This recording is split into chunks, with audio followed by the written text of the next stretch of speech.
wabarakatuh. Terima kasih Bapak atas sambutan yang diberikan. Semoga harapan-harapan yang disampaikan untuk tata laksana redress manifest tadi dapat terlaksana setelah adanya acara sosialisasi ini. Selanjutnya, mari kita dengarkan penyampaian fakta integritas yang akan disampaikan oleh Bapak Anwar Haryanto selaku Kepala Seksi Bimbingan Kepatuhan. Waktu dan ruang kami silahkan. Terima kasih Mbak Anissa. Apakah suara saya terdengar jelas? Siap, jelas Bapak. Baik, terima kasih. Bismillahirrahmanirrahim. Assalamualaikum warahmatullahi wabarakatuh. Selamat pagi, salam sejahtera, salam sehat untuk kita semua.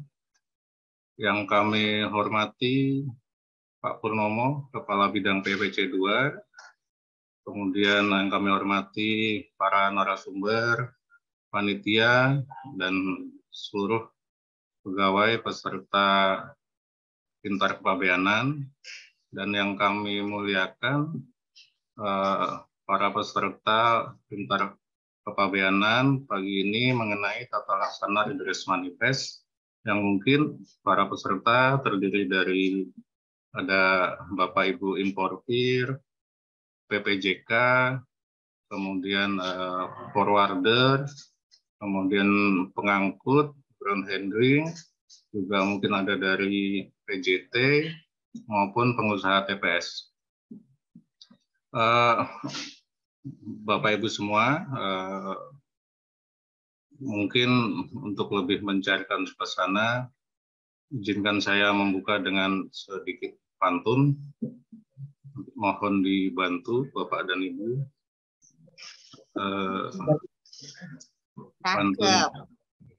Pantunnya sakit kepala minum aspirin. Cakep. Biar nggak sakit kita jaga kesehatan. Artinya. Selamat pagi para hadirin. Selamat bergabung di acara Pintar Kepabeanan. Cakep. Lagi Pak. Jangan ini duanya. Nanti ada lagi terakhir. Baik Bapak dan Ibu semua, terima kasih atas waktunya dan bersedia hadir. Pada kesempatan kali ini saya perkenalkan Anwar Haryanto, Kepala Seksi Bimbingan Kepatuhan. Pada kesempatan ini akan menyampaikan mengenai fakta integritas, sanksi, dan kompensasi untuk pengguna jasa. Bapak dan Ibu sekalian, salah satu implementasi dari reformasi birokrasi di bidang kepabeanan dan cukai, dan juga sebagai salah satu pelaksanaan program kerja mandiri Bea dan Cukai kantor Bea dan Cukai Sonarata, salah satunya yaitu mengenai penerapan fakta integritas, sanksi dan kompensasi bagi pengguna jasa. Kami sampaikan bahwa pada tanggal 29 Agustus 2022 telah dikeluarkan, telah terbit surat keputusan Kepala Kantor Bea dan Cukai Sonarata nomor 3121 yaitu tanggal 21 yang mengatur tentang fakta integritas, sanksi dan kompensasi. Mohon izin mungkin karena ini harus masif disampaikan mungkin pada beberapa kesempatan mendatang untuk kegiatan berupa barangkali sosialisasi, kemudian FGD, rapat atau diskusi, mungkin tidak bosan-bosan akan kami sampaikan hal mengenai fakta integritas seperti ini.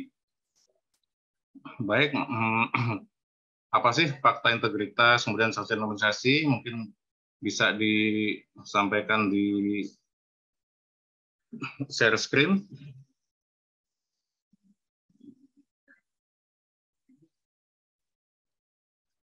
Silahkan dari teman-teman panitia.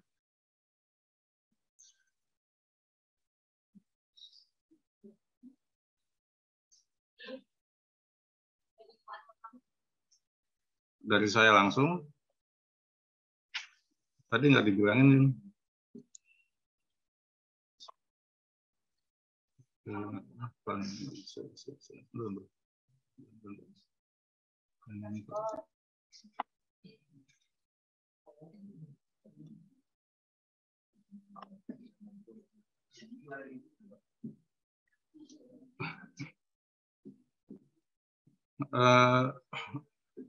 itu fakta integritas, sanksi dan kompensasi bagi pengguna jasa?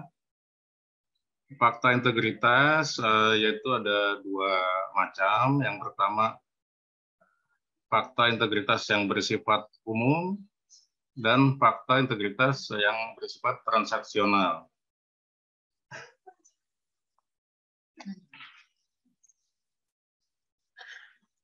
Fakta integritas yang bersifat umum yaitu dia ditandatangani hanya sekali saja, yang ditandatangani oleh dua pihak, yaitu dari pimpinan atau kepala kantor Bea Cukai Soekarno-Hatta satu pihak, dan di pihak lain yaitu dari pihak perusahaan swasta profit oriented yang menggunakan atau yang menerima jasa layanan dari Bea Cukai Suta. Kemudian pengguna jasa itu telah dan atau akan melaksanakan kegiatan pembayaran dan cukai di KPU Suta secara rutin, kemudian juga nanti akan mendapatkan surat dari kepala kantor, dari kantor, dan penandatanganan syaratnya adalah pimpinan minimal setingkat direksi perusahaan.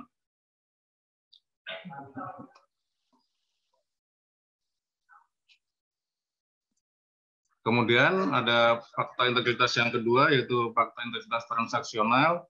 Dia sifatnya ditandatangani setiap kali terjadi kegiatan pelayanan atau pengawasan yang bersifat tatap muka. Jadi ketika Bapak Ibu nanti barangkali ada suatu kegiatan layanan, itu nanti bisa jadi sangat dimungkinkan akan ditandatangani atau disodori untuk fakta integritas, yang mana kegiatan atau event yang ada penandatanganan fakta integritas itu nanti akan ditetapkan oleh kepala kantor dengan nota dinas atau disebutkan dalam surat tugas atau surat perintah.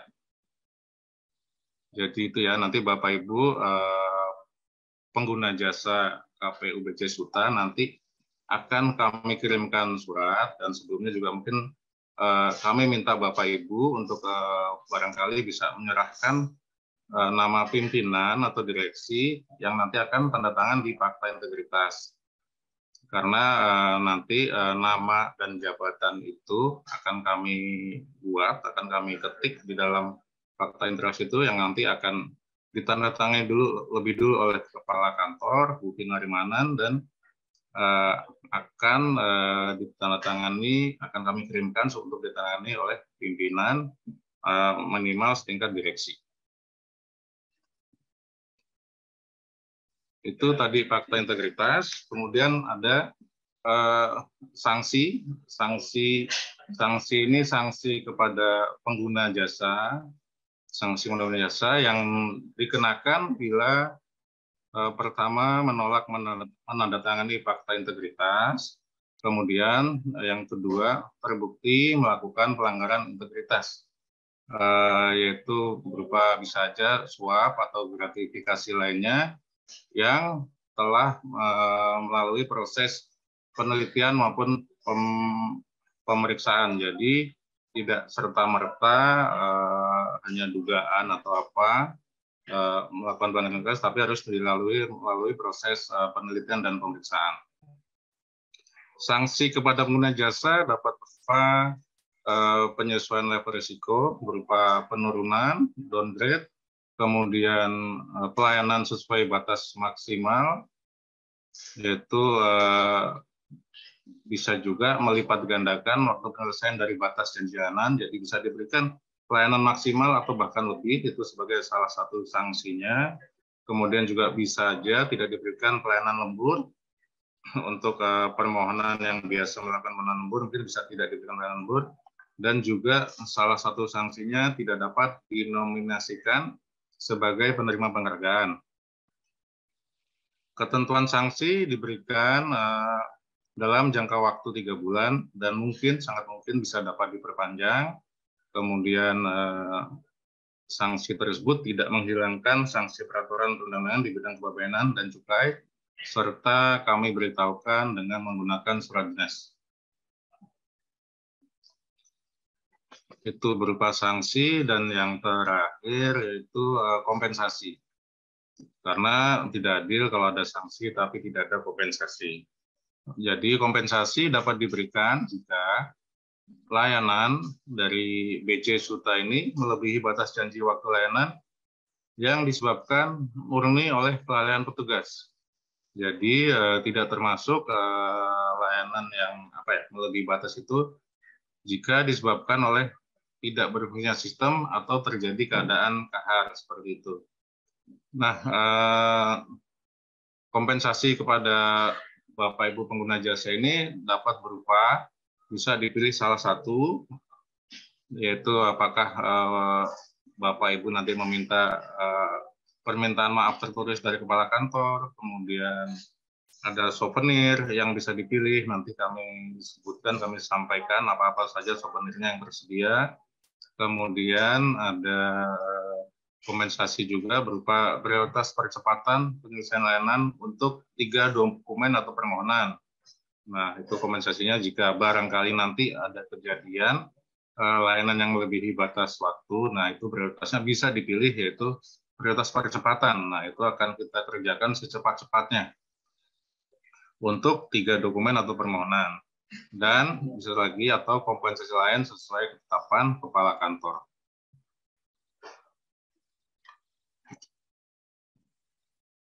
Baik, itu saja Bapak dan Ibu untuk materi mengenai integritas. Ini nanti akan kami sampaikan barangkali setiap ada kegiatan sosialisasi, FGD atau pertemuan lainnya seperti itu. Barangkali ada pertanyaan dari Bapak Ibu pengguna jasa, bisa disampaikan di akhir acara setelah penyampaian materi berikutnya.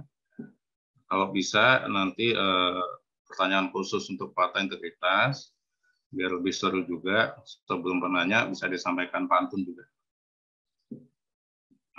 Bapak Ibu, saya rasa cukup demikian dari kami untuk fakta integritas, sanksi, dan kompensasi. Semoga kita semua makin aware, dan untuk menutup penyampaian kami, izinkan juga ada satu pantun lagi.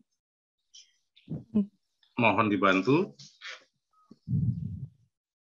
Handphone mati, belum dicas. Cakep. Dicas sebentar, langsung aktif. Artinya. Mari kita jaga integritas, supaya layanan tetap nyaman dan kondusif. Terima kasih Bapak dan Ibu semua. Wassalamualaikum warahmatullahi wabarakatuh.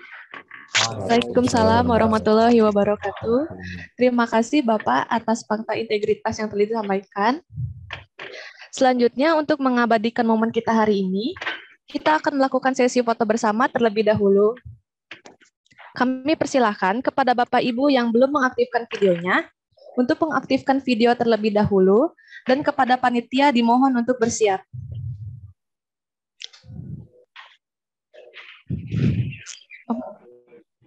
Terima kasih.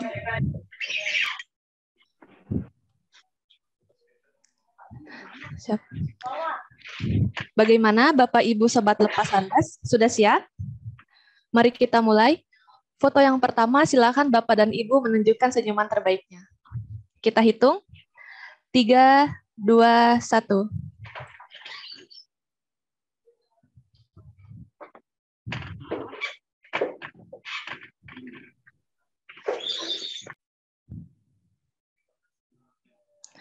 Baik, untuk foto yang kedua, kita akan bergaya lepas landas. Tangan kanan diserongkan ke arah bahu seperti ini. Baik, kita mulai. 3, 2, 1.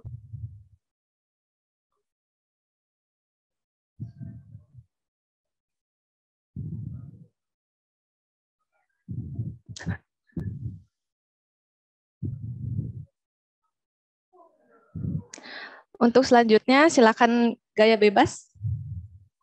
Kita mulai. 3, 2, 1.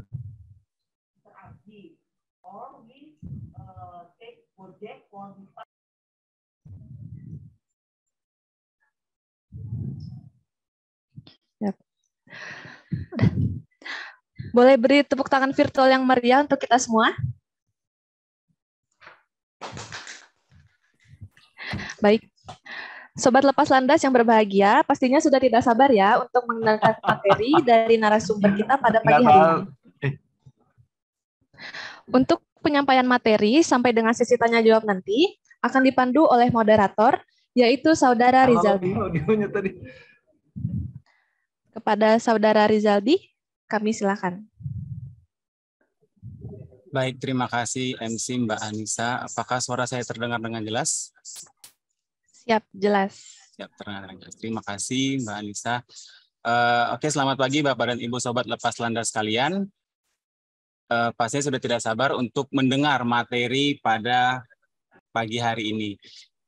Sebagaimana sebelumnya MC telah memperkenalkan diri, izinkan saya untuk memperkenalkan diri.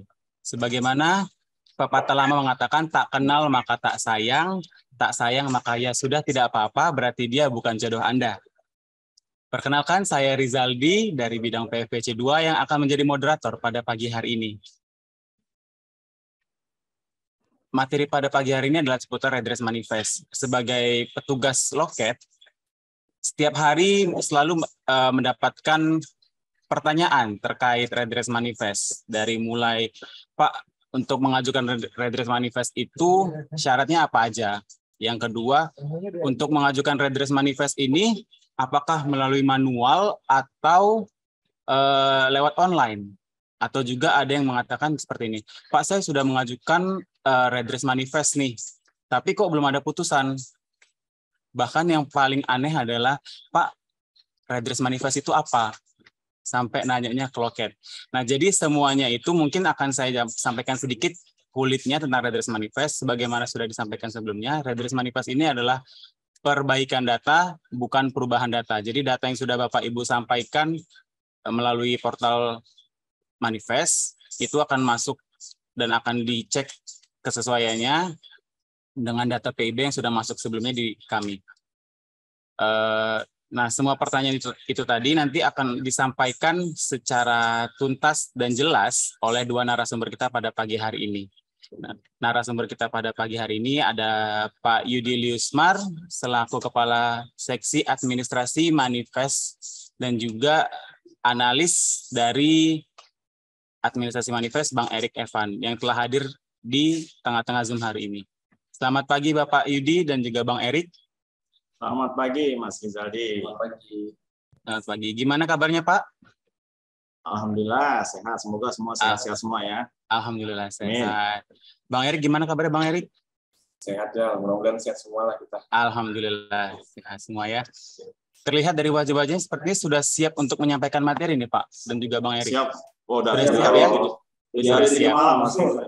Oh, baik. Persiapannya sungguh sudah sangat matang ya, Pak. 7 hari 7 malam. Iya, buat yang terbaik lah buat para pengguna jasa nih. Siap, terima kasih Pak untuk persiapannya. Jadi langsung saja tidak untuk memperpanjang waktu kepada Pak Yudi Liusmar untuk dapat menyampaikan materi pertamanya. Pada Pak Yudi, kami persilakan. Terima kasih Mas Rizaldi. Apa suara saya bisa terdengar jelas? Jelas. Jelas ya.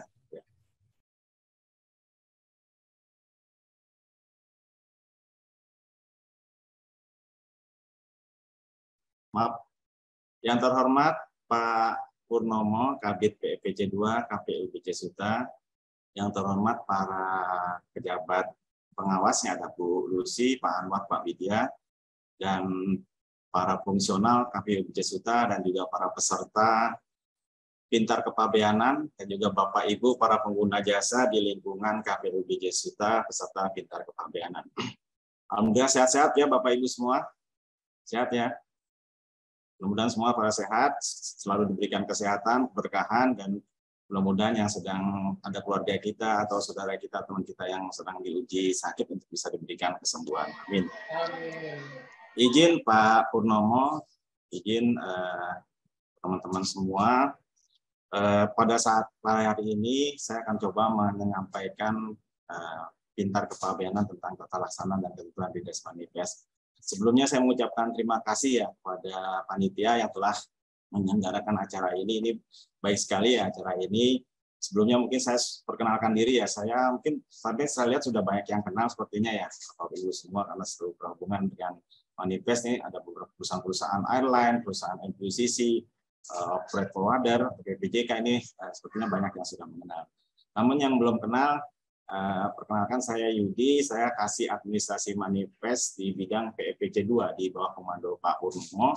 Jadi di KPU BC Suta ini ada 2 kasih administrasi Manifest, bidang PPC 1 dan 2. Kalau saya di bidang PPC 2 ini menangani terkait dengan layanan Readers Manifest baik inward maupun outward, kemudian layanan pecah pos baik inward maupun outward, ada layanan norek, dan juga kita melakukan rekonsiliasi PEB dan outward manifest.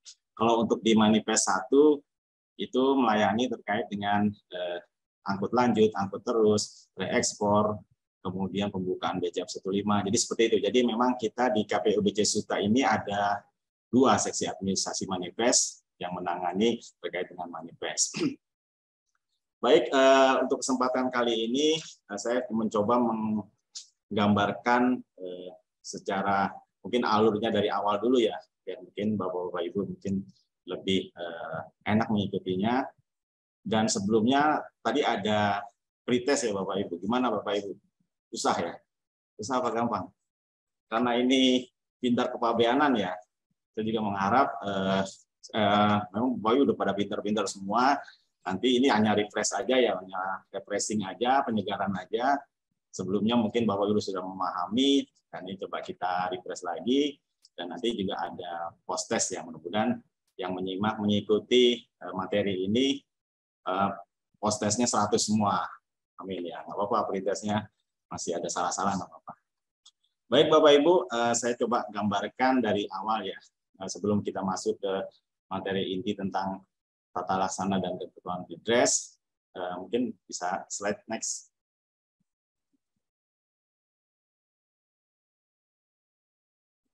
Next slide ya. Ya, saya coba awali dengan alur perdagangan internasional. Di sini kalau kita lihat ada pihak-pihak yang terkait dengan alur perdagangan internasional ini. Ada eksportir atau shipper, ada importir atau consignee, ada shipping atau airline company, ada shipping agency atau ground handling, ada customs, dan ada 3 poin besaran transaksi ya. Di sini ada transaksi perdagangan yaitu antara eksportir atau shipper dengan importir atau consignee, kemudian ada transaksi pengiriman antara eksportir shipping atau airline company, atau shipping atau airline company dengan shipping agency atau ground handling, dan juga ada transaksi pabeanan antara ground handling atau NQCC dengan custom. Dan juga di sini ada transaksi pabeanan antara importir dengan custom atau bea cukai, yaitu terkait dengan transaksi adanya dokumen kepabeanan yaitu PIB, PGK, dan lain sebagainya. Ini Bapak Ibu mungkin bisa lihat. Jadi Bapak Ibu merupakan bagian dari alur perdagangan ini. Jadi seperti ini, ada transaksi perdagangan antara importir dan eksportir, ada sales contract, ada purchase order, nanti ada invoice, ada packing list. Transaksi antara eksportir dan shipping atau airline company itu ada shipping instruction. Kemudian transaksi pengiriman, ada transaksi antara custom dengan ground handling, ada inward manifest, dan lain sebagainya. Ini awal mula alur perdagangan internasional yang terjadi. Nah, next, dari alur ini, sebelum kita masuk ke tata laksana, ini ada dasar hukumnya, ada yang melandasi untuk terkait dengan manifest ini. Untuk yang peraturan yang paling tertinggi, yaitu Undang-Undang Kepabeanan, itu di Undang-Undang Nomor 10 tahun 95, junto Nomor 17 tahun 2006, untuk manifest ini ada 2 besaran pokok, yaitu ada di pasal 7A dan pasal 9A. Di pasal 7A itu terkait dengan RKSP dan pemberitahuan kedatangan sarana pengangkut. Di pasal 9A itu terkait dengan pemberitahuan keberangkatan sarana pengangkut. Yang inward yang mana? Inward manifest yang mana Bapak Ibu? 7A apa 9A? Ya, jadi yang 7A ya. 7A ini terkait dengan inward manifest, 9A terkait dengan outward manifest. Nanti ada ayat-ayatnya, di 7A ada beberapa ayat, kemudian di 9A juga ada beberapa ayat. Nanti next slide akan coba saya sampaikan. Nah, turun ke peraturan yang di bawahnya, yaitu di Peraturan Menteri Keuangan, yaitu Peraturan Menteri Keuangan 158 tahun 2017, yang sudah ada perubahan, yaitu PMK 97 tahun 2020. Nah, ini mungkin ada tadi ya di pretest. Nah, ini hanya perubahan yang nggak terlalu signifikan, yang nggak terlalu banyak perubahannya. Itu terkait dengan ada F1 manifest, ada subtraction, ada redress, risk management, dan NLA connected. Nanti next akan saya coba uraikan.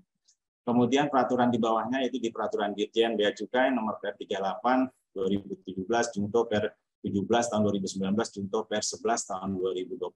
Ini juga tidak banyak perubahannya, hanya terkait dengan terhubung dengan National Logistic Ecosystem atau NLA. Next. Berikutnya. Nah, ini yang ayat-ayat dari pasal 7A, mungkin bisa nanti Bapak-Bapak bisa baca lagi.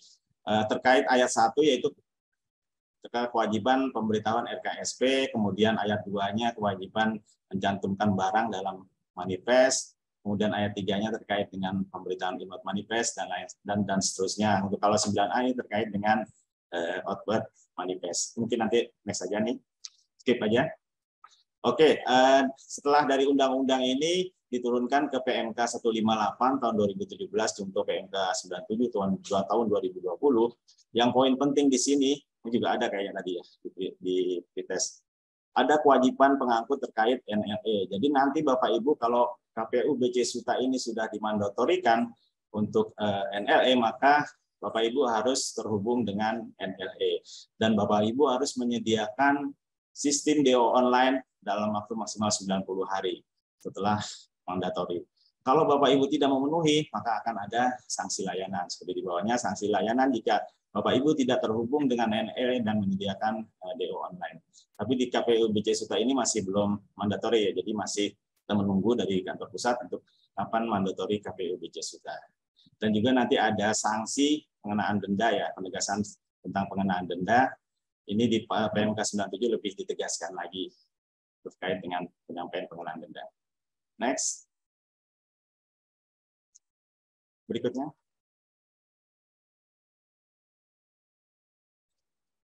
Di PMK yang tadi yang perubahan dari PMK 158 itu PMK 97 ada hal-hal baru nih, hanya penambahan dan ada perubahan sedikit. Penambahannya itu tadi seperti saya sampaikan bahwa nanti harus terhubung dengan NLA dan juga harus menyediakan DO online dalam waktu 90 hari.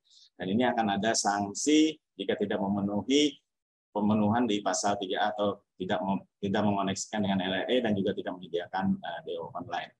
Dan di pasal 26 ada yang dirubah, yaitu pengangkut yang tidak memenuhi penyerahan inward manifest sebagaimana di pasal 9 ayat 1 dikenakan sanksi. Ini ada penegasan lagi. Apa itu pasal 9 ayat 1? Next, bisa dilihat nanti di next slide berikutnya.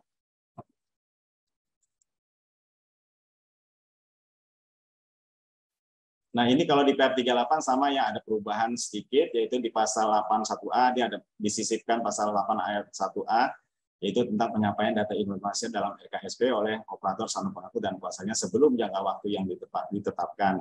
Di pasal 26 ada perubahan, jadi pengangkut yang tidak menyampaikan maupun yang telat menyampaikan itu dikenakan sanksi. Dan juga yang tidak memenuhi pasal 9 ayat 1 itu dikenakan sanksi sesuai dengan Undang-Undang Kepabeanan. Sanksi ini diatur di peraturan pemerintah. Apa pasal 9 ayat 1? Next slide. Pasal 9 ayat 1 yaitu pengangkut yang telah menyampaikan pemberitahuan RKSP sebagaimana dimaksud pasal 7 ayat 1 yang akan melakukan kegiatan pembongkaran, tidak melakukan pembongkaran tetapi akan dilakukan pemuatan atau tidak melakukan kegiatan pembongkaran dan atau pemuatan serta lego jangkar atau sangkar lebih dari 24 jam sejak kedatangan untuk laut ya. Kemudian kalau yang udara mendarat lebih dari 8 jam sejak kedatangan untuk sarana pengangkut udara wajib menyerahkan pemberitahuan inward manifest. Jadi Bapak Ibu yang nggak melakukan pembongkaran tapi dia mendaratnya lebih dari 8 jam itu harus menyerahkan pemberitahuan inward manifest. Ini tadi juga ada sebelumnya soal manifest. Next. Nah, ini kalau yang pasal 27A ini terkait dengan rekon outward dan PEB. Ini hanya tambahan, pengisi tambahan sedikit saja. Next saja. Lanjut. Nah, yang paling Bapak Ibu mungkin perlu pahami dan perlu kita semua perlu ini terkait dengan pengangkut. Apa sih yang dimaksud dengan pengangkut itu apa? Karena di undang-undang di PMK ini semua menyebutkan pengangkut. Jadi kita perlu memahami apa sih definisi tentang pengangkut itu. Jadi pengangkut adalah orang atau kuasanya yang bertanggung jawab atas pengoperasian sarana pengangkut, itu airline ya, operator sarana pengangkut itu airline atau kuasa operator, di sini ground handling. Itu untuk poin A. Jadi pengangkut itu airline atau ground handling, itu terkait dengan poin A. Kemudian yang B, berwenang melaksanakan kontrak pengangkutan, itu NVCC dan penyelenggara pos. Kalau di kita ada NVCC mungkin dan juga ada freight forwarder atau PPJK di sini, karena di udara ini ada NVCC dan juga mungkin ada freight forwarder dan penyelenggara pos. Penyelenggara pos ini bisa PJT untuk di Suta ini dan juga bisa penyelenggara PT Pos Indonesia. Jadi ini pengertian atau definisi tentang pengangkut. Ini yang perlu kita yang perlu kita pahami. Lanjut. Nah, para pengangkut ini itu ada kewajibannya, itu kewajiban melakukan registrasi kepabeanan. Jadi Bapak Ibu yang sudah beroperasi sini tentunya sudah melakukan registrasi kepabeanan. Nah, ini kalau misalnya NVCC belum terregistrasi, siapa yang menyerahkan manifest? Yaitu operator sarana pengangkut atau airline. Itu yang poin penting. Untuk registrasi ini ada di PMK 219 tahun 2019. Next. Nah, ini juga ada tadi kayaknya sepertinya di pretest. Untuk yang dikecualikan dari melakukan registrasi yaitu pengangkut luar negeri yang tidak memiliki izin pengangkutan terjadwal. Jadi dia tidak terjadwal pengangkutannya.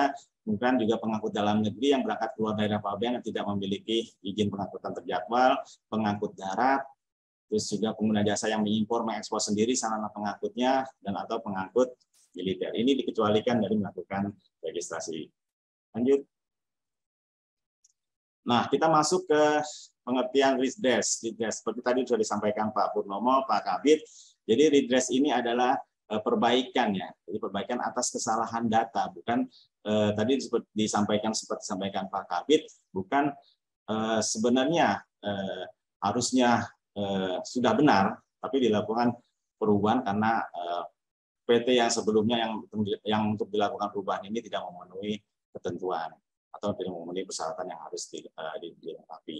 Nah, itu bukan seperti itu. Jadi memang benar-benar perbaikan, ada kesalahan data. Airline atau NVCC salah, misalnya typo atau mungkin ada karakter mungkin masuk ke poin item yang sebelumnya, yang seperti itu. Jadi memang ini hanya kesalahan data, bukan adanya perubahan yang untuk agar memenuhi, karena tidak memenuhi ketentuan makanya dia dialihkan ke perusahaan yang memenuhi ketentuan. Seperti itu kira-kira terkait dengan perbaikan. Apa saja yang bisa diperbaiki yaitu RKSP atau pendahuluan inward manifest atau BC10, inward manifest, outward manifest, dan juga bisa dilakukan pembatalan inward dan outward.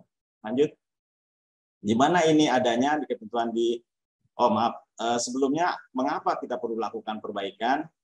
Yang pertama yaitu untuk keperluan penggabungan manifest. Jadi Bapak Ibu airline melakukan submit manifest, NVCC melakukan submit manifest, ini sistem akan melakukan penggabungan. Kalau Bapak Ibu dari airline dan Bapak Ibu NVCC datanya sesuai, valid seperti yang disampaikan Pak Kabid, ini akan rekon otomatis. Nah, ini yang tidak perlu adanya redress. Maka ini yang kita harapkan Bapak Ibu tadi sampaikan Pak Kabid untuk mengisi dengan benar dan valid untuk data-data di manifestnya. Sehingga akan terjadi rekon otomatis yang tidak akan memakan waktu, membuang waktu sehingga memperlama untuk custom clearance-nya. Yang berikutnya untuk keperluan penyelesaian barang impor. Jadi kadang di sistem itu akan ada status check manifest. Kenapa? Karena data antara di pemberitahuan impor itu tidak sesuai dengan data di inward. Makanya ini akan dilakukan redress atau perbaikan data manifest. Yang ketiga untuk keperluan penutupan pos. Nah, Bapak-Bapak Ibu, di manifest ini harus ditutup posnya. Itu dengan apa? Dengan pemberitahuan pabean, bisa dengan PIB, PIBK dan lain sebagainya, BC23. dan lain sebagainya. Kalau tidak, dia akan Bapak Ibu statusnya barang itu akan menjadi nanti ditetapkan menjadi barang tidak dikuasai, jadi tidak diselesaikan. Kemudian yang keempat yaitu untuk rekon. Untuk yang ekspor ini untuk pemberitahuan PEB ini harus sesuai dengan data outward, jadi nanti akan rekon. Kemudian untuk kelengkapan database SKP, data statistik untuk hasil kegiatan kegiatan. Next.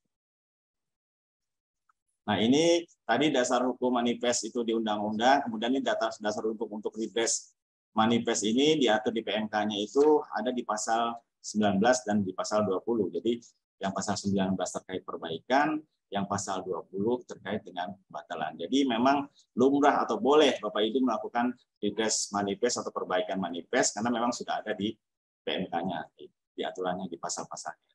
Lanjut.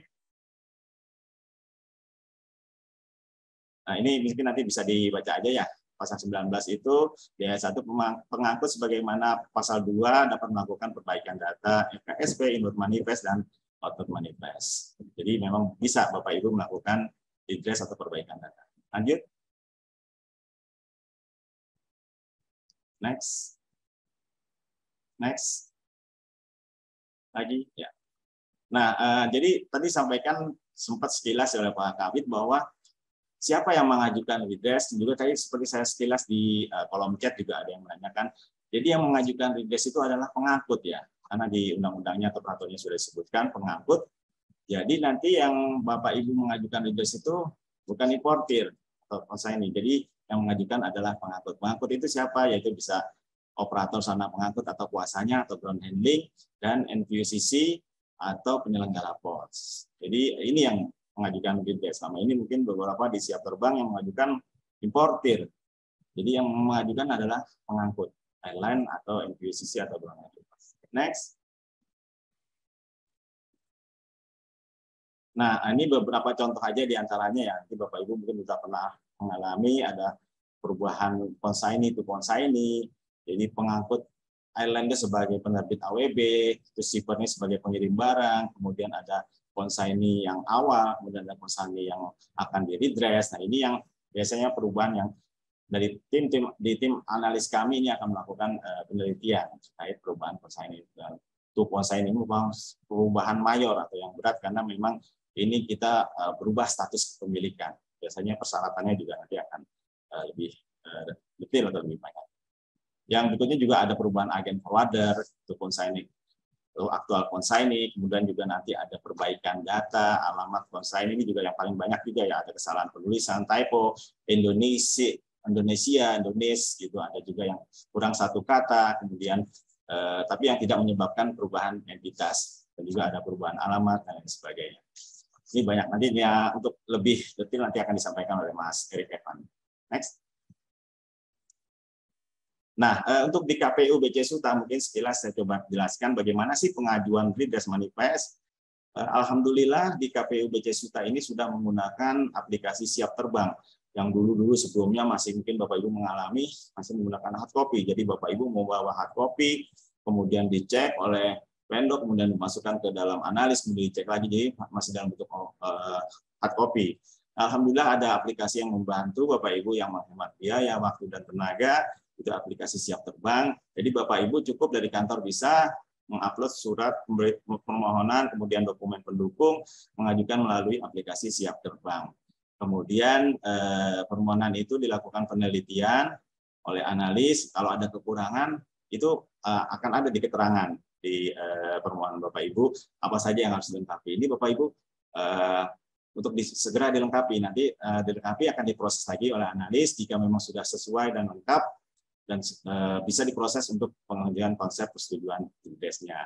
Nah, ini Bapak Ibu mungkin bisa memahami bahwa ada kesalahan yang minor yang cukup sampai persetujuan di saya atau kepala seksi, ada yang kesalahan mayor yang harus sampai ke persetujuan di kepala bidang Pak Purnomo.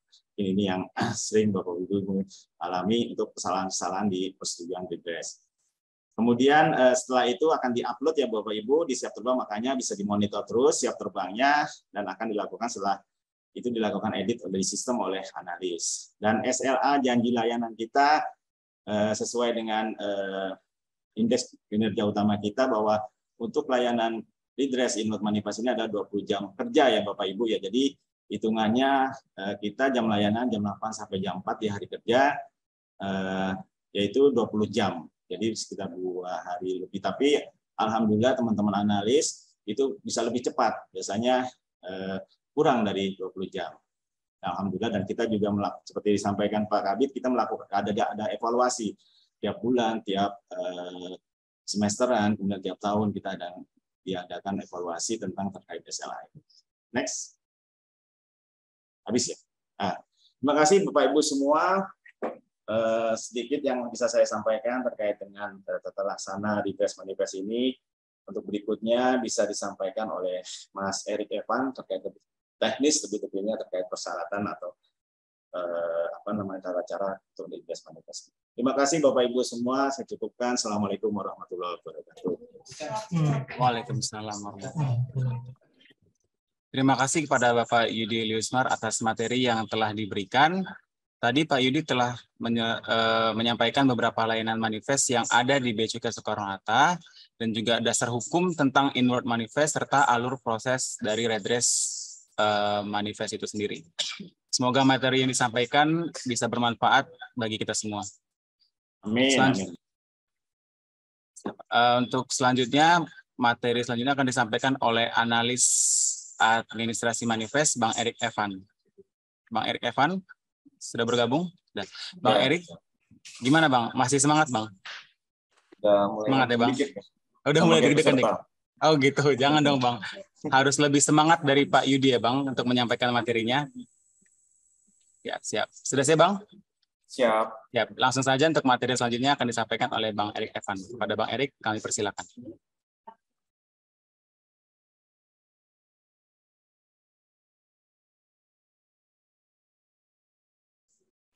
Baik, selamat pagi para peserta dan Bapak-Bapak, Ibu-Ibu sekalian. Perkenalkan, saya Erik Evan, analis dari Redress Inward Manifest. Langsung saja, tadi Pak Yudi sudah menjelaskan gambaran secara luas ya mengenai manifest. Kemudian bagian saya adalah operasionalnya. Mungkin nantinya ini bakal jadi bikin ngantuk lah, tapi dimohon agar tetap siap ya untuk menerima materi. Baik.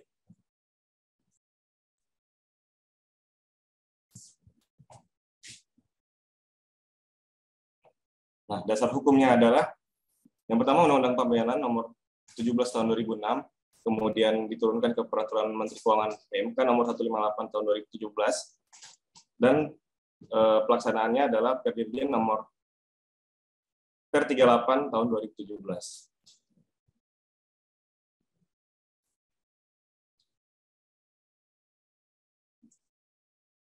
Kembali lagi kami ingatkan bahwa redress adalah perbaikan data, bukan perubahan data. Seperti yang dibilang Pak Yudi dan Pak Purnomo sebelumnya, bahwa kondisinya adalah yang pertama data awal salah sehingga perlu diajukan perbaikan. Bukan data awalnya sudah benar, kemudian ingin diubah karena tidak punya perizinan atau ketentuan yang tidak bisa dipenuhi. Nah, itu bukan redress. Karena redress pada dasarnya adalah perbaikan data. Syaratnya adalah bukti yang kuat. Nah, permohonan redress diajukan oleh pengangkut. Siapa pengangkut? Pengangkut adalah operator sarkut, sarana pengangkut atau kuasanya, kemudian pengangkut kontraktual dan atau penyelenggara pos.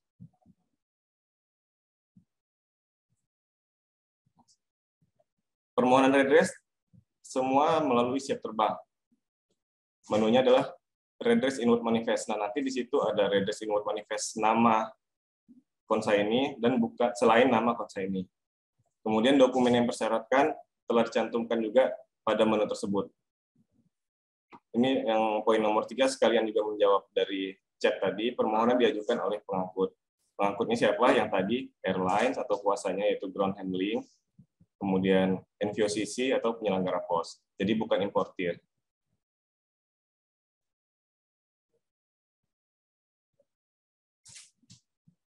Nah, untuk Redress Inward Manifest, tanggung jawabnya adalah di pengangkut, yaitu operator sarana pengangkut atau kuasanya, pengangkut kontraktual, dan atau penyelenggara pos. Kewajibannya Pengangkut berkewajiban melakukan registrasi kepabeanan, menyampaikan LKSP, dan menyampaikan Award Manifest.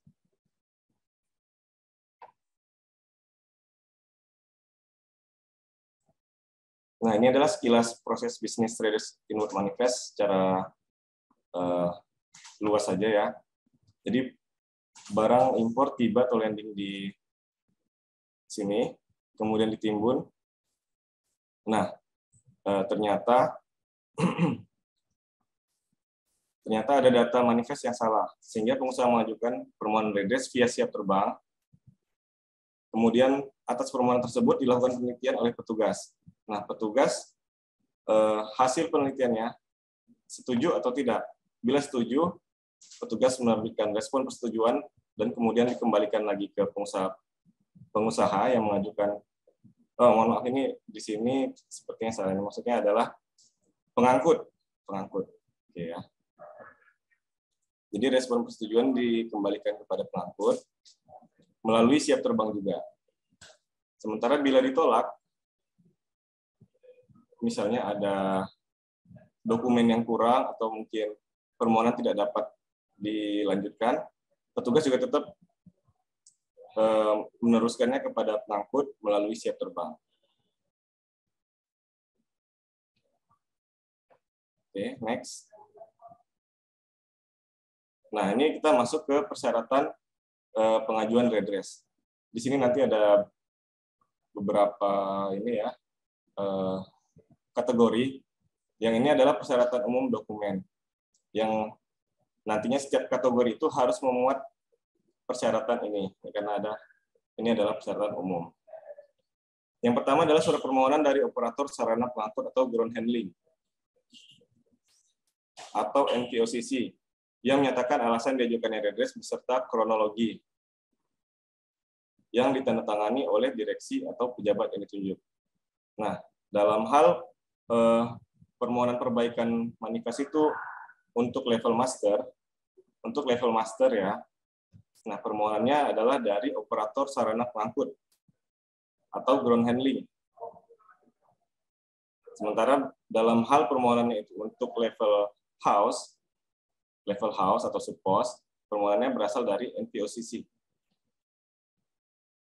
Nah, di dalam surat permohonan itu juga langsung dinyatakan aja alasannya kenapa. Alasan diajukan redress itu kenapa, beserta kronologinya. Kemudian permohonan tersebut ditandatangani oleh direksi atau pejabat yang ditunjuk. Kemudian persyaratan umum yang kedua adalah surat pernyataan bermaterai atas keabsahan dokumen yang menjamin keabsahan semua dokumen yang dilampirkan. Berasal dari NPOCC untuk AWP dan berasal dari konsaini untuk invoice, packing list, dan dokumen lain. Kemudian revisi AWB yang disahkan airlines. Disahkannya dalam bentuk apa? Pembubuhan nama, jabatan, dan tanda tangan dari orang yang berwenang di airlines.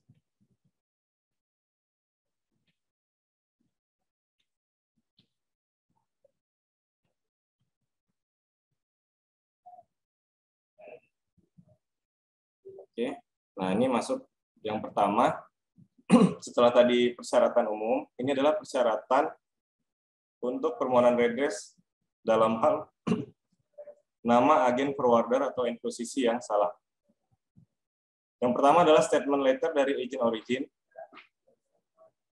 Langsung dikirim ke email manifestpjsuta@yahoo.co.id. Statement letter dari agent origin langsung dikirim. Jadi bukan melalui NPOCC-nya lagi ya, tapi melainkan langsung dari agent origin. Kemudian yang kedua adalah cargo manifest dan FFM dan FWB. Nah, menjawab juga pertanyaan yang tadi di kolom chat, FFM dan FWB itu apa sih? FFM dan FWB itu dari airline ya.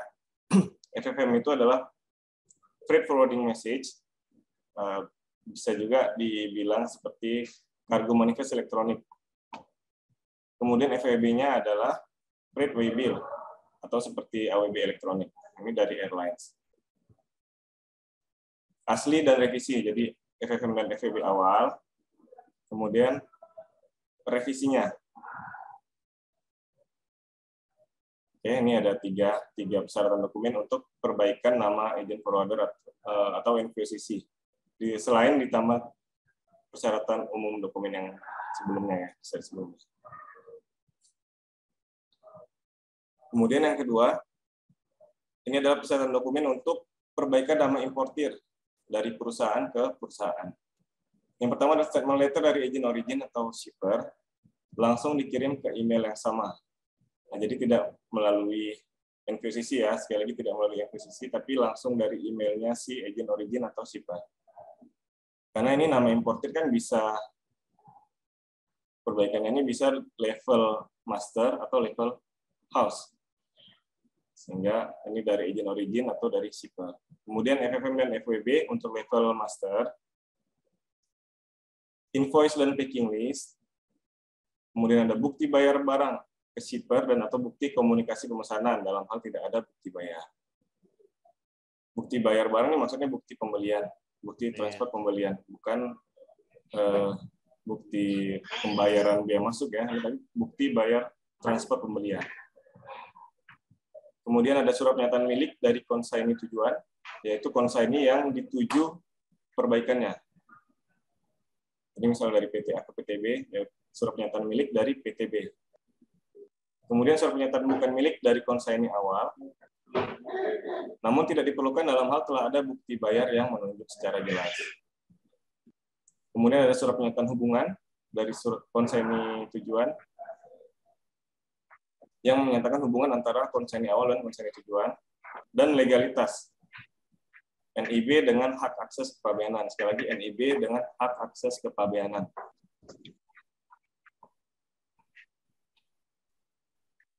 Apa suara saya kedengaran?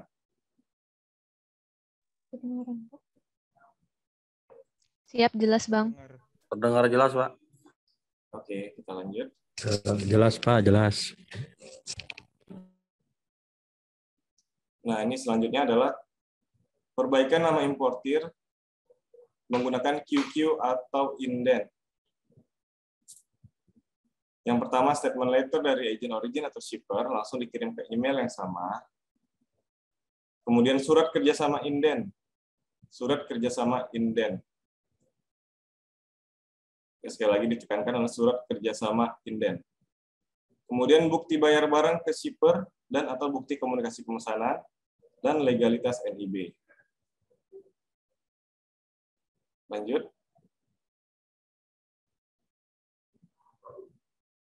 Nah, kemudian ini yang agak banyak. Perbaikan nama importir dari perorangan atau karyawan ke perusahaan, dan sebaliknya dari perusahaan ke perorangan atau karyawan. Yang pertama, statement letter dari agent origin atau shipper, kemudian FFM dan FWB untuk level master. Kembali ya, FFM dan FWB itu untuk level master.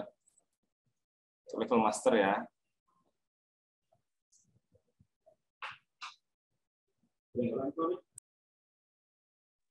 Terdengar jelas di saya, izin.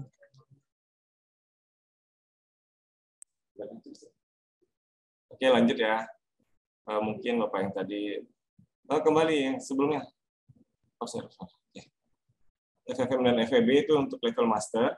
Kemudian ada invoice dan packing list. Kemudian surat keterangan kerja dari pihak perusahaan dalam hal konsadi yang perorangan itu adalah karyawan dari perusahaan tersebut. Kemudian salinan ID card plus KTP untuk yang perorangan tadi. Surat pernyataan milik, surat pernyataan bukan milik, namun tidak diperlukan dalam hal telah ada bukti bayar yang menunjuk secara jelas. Nah, bukti bayar barang ke shipper dan atau bukti komunikasi pemesanan, serta legalitas NIB dengan hak akses kepabeanan.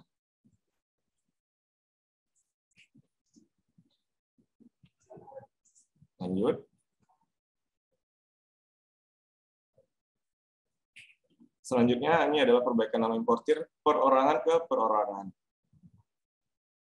Kembali lagi ada statement letter dari shipper, kemudian invoice dan packing list, bukti bayar barang ke shipper dan atau bukti komunikasi pemesanan, surat pernyataan milik dari konsaini tujuan, surat pernyataan bukan milik dari konsaini awal, tidak diperlukan dalam hal telah ada bukti bayar yang menunjuk secara jelas, kemudian surat keterangan hubungan, kemudian KTP dan NPWP.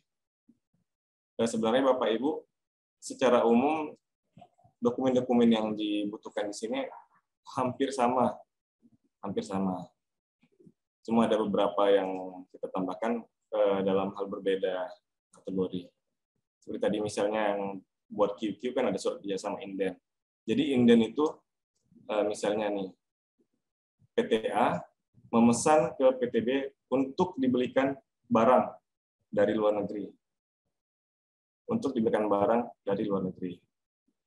Nah, jadi yang memesan itu bukan si PTA-nya langsung, tapi si PTB. Itu namanya surat kerjasama inden. Oke, ini nama importir perorangan ke perorangan. Selanjutnya, perbaikan nama notify party. Ini juga statement letter dari shipper, invoice and packing list, serta letter of credit dalam hal pembayaran melalui bank. Letter of credit, LC. Ini LC yang udah jadi ya, yang dari bank, transakan pihak bank. Kemudian persyaratan dokumen untuk redress nama konsaini barang pindahan atau personal effect, dan barang penumpang juga. Yang pertama, selain kembali lagi saya ingatkan,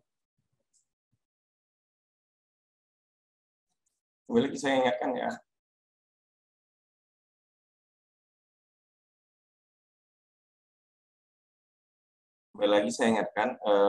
Persyaratan yang kita baca di sini, di slide-slide ini, ditambahkan juga persyaratan umum yang pertama ya, persyaratan umum dokumen yang pertama. Jadi bukan sebenarnya misalnya seperti ini, redress nama konsaini barang pindahan atau personal effect, cuma ada 4 nih, bukan gitu. Bukan cuma 4, tapi ditambahkan persyaratan umum dokumen yang 3 di awal. Oke, kita lanjut lagi ke redress nama konsaini barang pindahan atau personal effect, dan juga barang penumpang. Selain persyaratan umum dokumen yang tadi, ini ditambahkan dengan scan paspor bagian data diri dan cap kedatangan imigrasi, kemudian kopi tiket dan boarding pass, surat keterangan dari KBRI atau KJRI dalam hal pindahan atau kitas, dan invoice dan packing list. Lanjut. Kemudian redress nama konsaini barang penumpang ya, ini seperti yang tadi. Lanjut.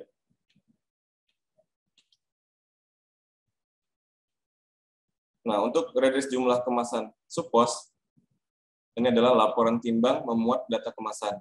Mengenai kronologi tadi sudah dimasukkan ke surat permohonan ya, yang di awal, persyaratan umum. Laporan timbang memuat data kemasan. Laporan timbang berarti ini yang dari gudang ya, Bapak-bapak dan Ibu, ini yang dari gudang, ada laporan timbang, dilampiri juga dengan fotonya, foto saat ditimbang. Lanjut.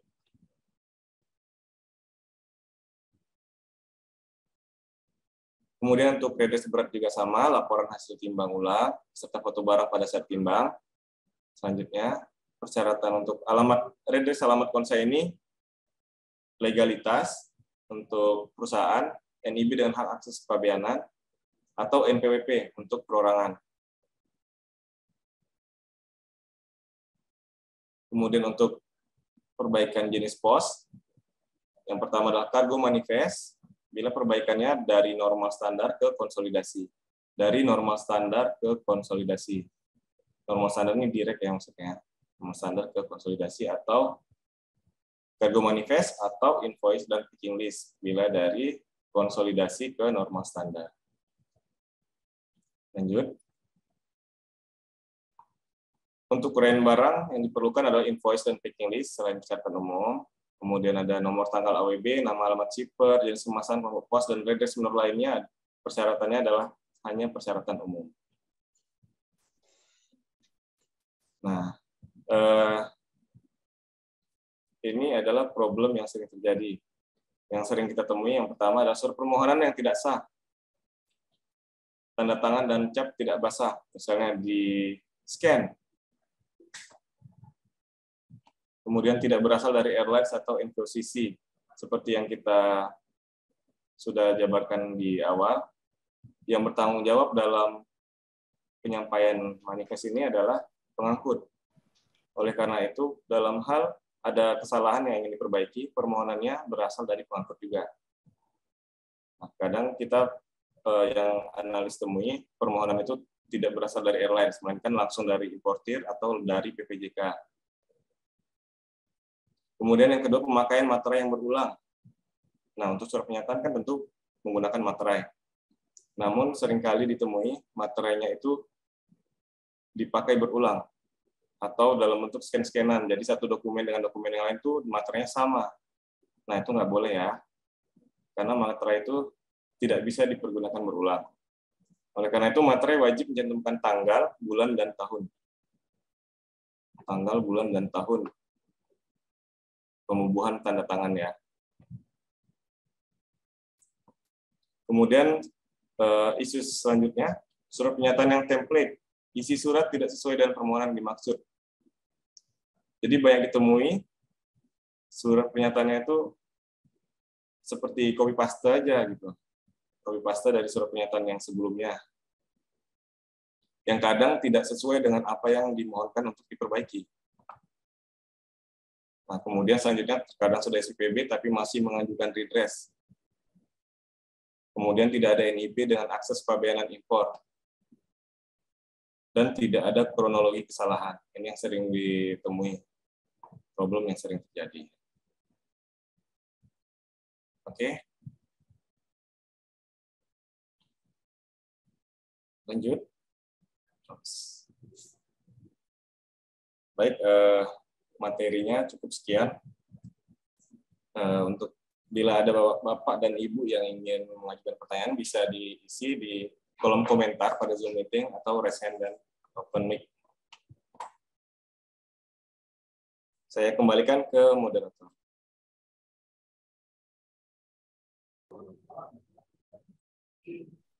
Baik, terima kasih kepada Bang Erik Evan atas materi yang telah disampaikan.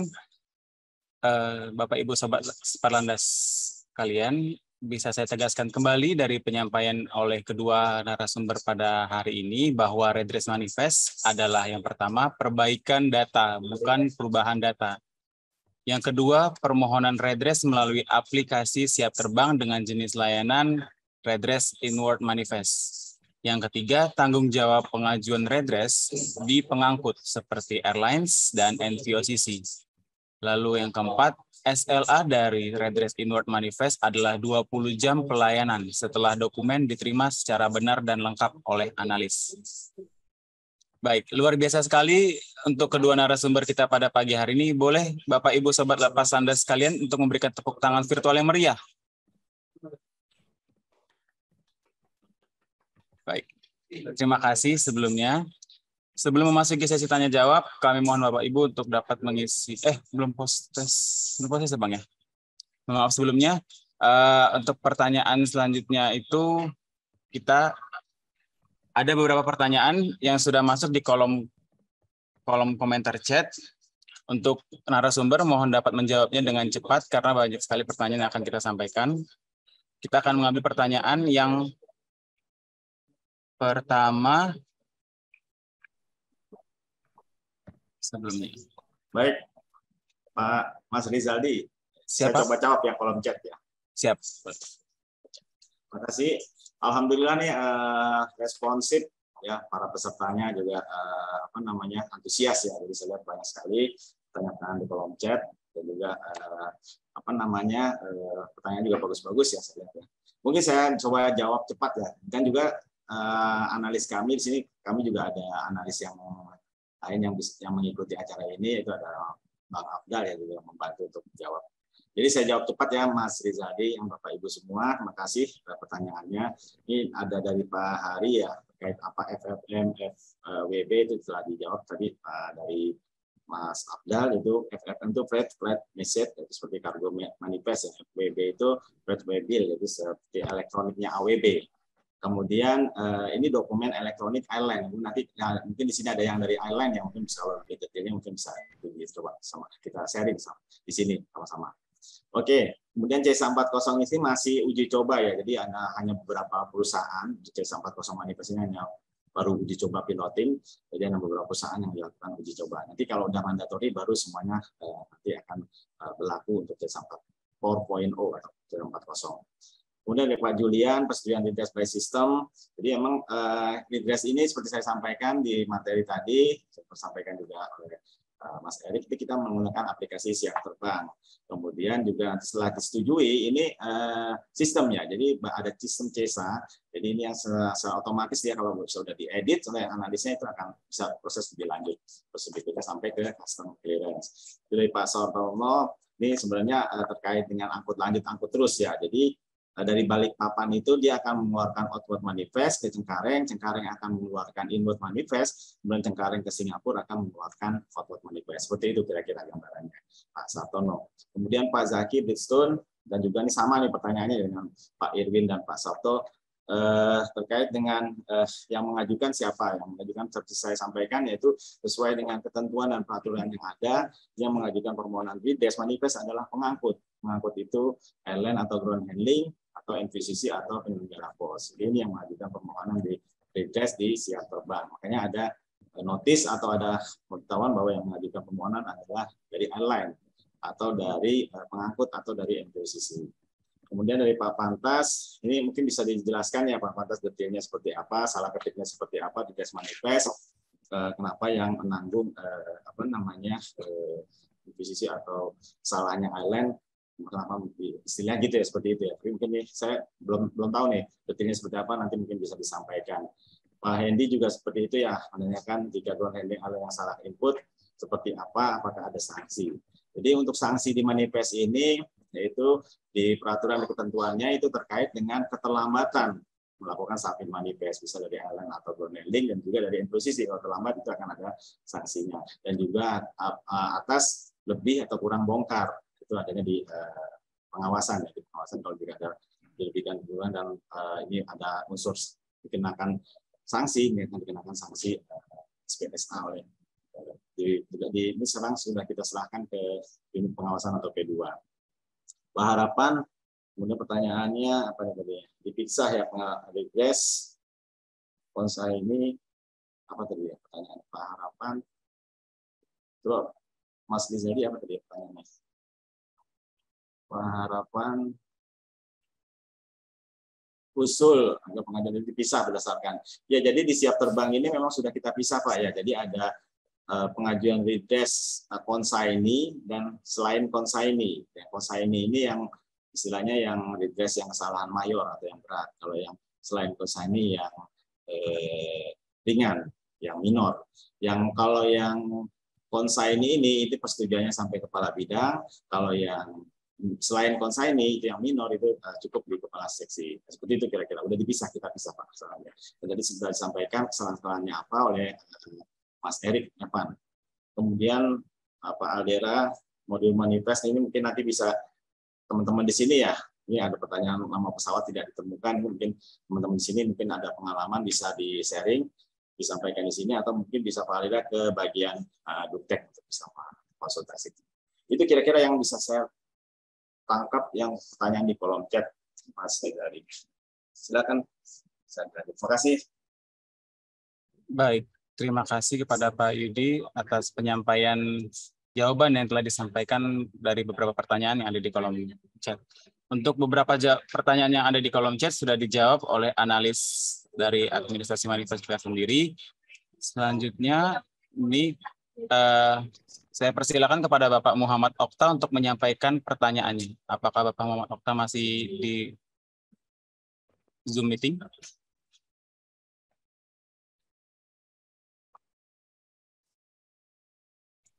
Bapak Muhammad Okta. Ya, halo Pak. Ya, silakan disampaikan pertanyaannya Pak. Pertanyaan saya tadi untuk perihal stempel koreksi untuk tanggal EW bill itu kan kita biasanya bisa tanpa mengajukan redress asalkan EW bill originalnya itu di stempel oleh airline.